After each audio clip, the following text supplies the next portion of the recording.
morning, Mr. Buffett, Mr. Munger. My name is Jerry McLaughlin. I'm from San Mateo, California. First, I just want to thank you for all the effort you put into the annual reports, the letters, and these conversations. I've learned a lot, and they're terrific, which is why I'm here from half a country away. Thank you.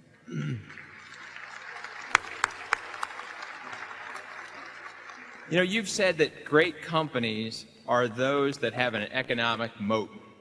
And I understand that phrase to mean a sustainable competitive advantage. Do businesses begin their lives with sustainable competitive advantages, or must that be developed over a very long time?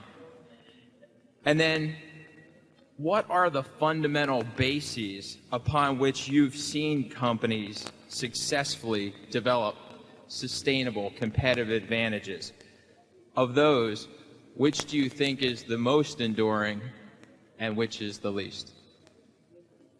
Well, sometimes they can develop it very quickly. I mean, I would say that Microsoft, in terms of the operating system, that was a relatively quick development. But that was an industry that was exploding and things were changing very fast. On the other hand, if you go back to Sizzcandy, which started in 1921, there is no way you could build a sustainable competitive advantage, at least that would be recognizable in times measured shorter than decades. I mean, you opened up one shop at a time and nobody had heard of you originally, and then a few people did. And boxed chocolates were something that people may have bought once or twice a year for holiday occasions or whatsoever. So you weren't going to embed yourself in the minds of Californians in 1 or 2 or 5 years just because you were turning out an outstanding box of chocolates. So it depends on the way the industry itself is developing. Walmart has done a fabulous job an incredible job in quite a short period of time. But even they took it in the small towns and they progressed along and refined their techniques as they went.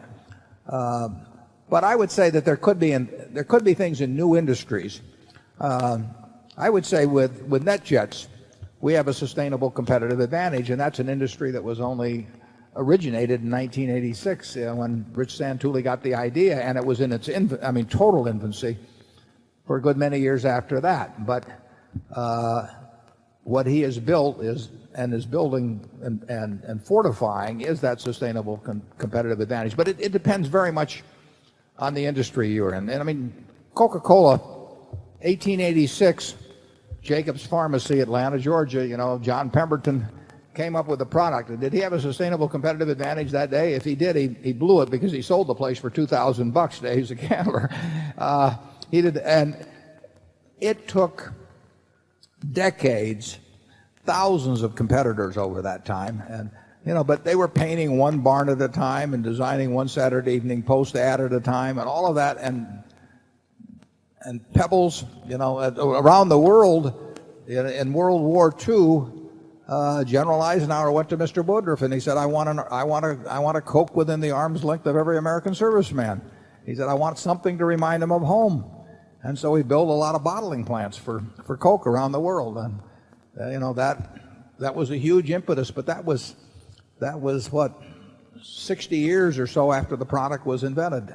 So it takes a long time in certain kinds of products, but I could see certain areas of the world where a huge competitive advantage was built in a very short period of time. I would say that probably in terms of animated feature-length films, for example, Walt Disney did that, and after Snow White and a few more, it took him a while till it could cash in on it. But it became Disney and nobody else in that field for quite a while, and fairly quickly. Charlie? Yeah, there are a lot of different models that create a sustainable competitive advantage, and there are also some models of where you can lose it very fast. You just ask Arthur Andersen. That was a very good name in America not very long ago. And I think it would be harder to lose the good name of Wrigley's gum than the good name of Arthur Andersen. I think there's some perfectly remarkable competitive advantages that people have gotten over time.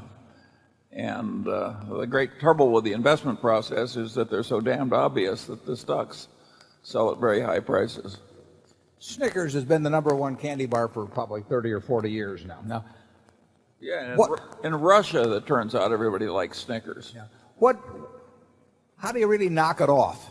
You know, I mean, we make candy. We would love to displace Snickers, but it's hard to think of ways to knock them from the #1 spot. I mean, my guess is that they'll be #1 in 10 years from now in candy bars, and the list doesn't change much in that field because if you think about the nature of how you make that choice as to what candy bar. If you were chewing spearmint chewing gum 5 years ago and you buy a pack, you can understand that if you observe your own habits and people's habits around you. But there's usually if something can gain competitive advantage very quickly, you have to worry about them losing it quickly too. I mean, when an industry is in flux, there are a lot of people that think they're the survivors or the ones that are going to prosper where it turns out otherwise.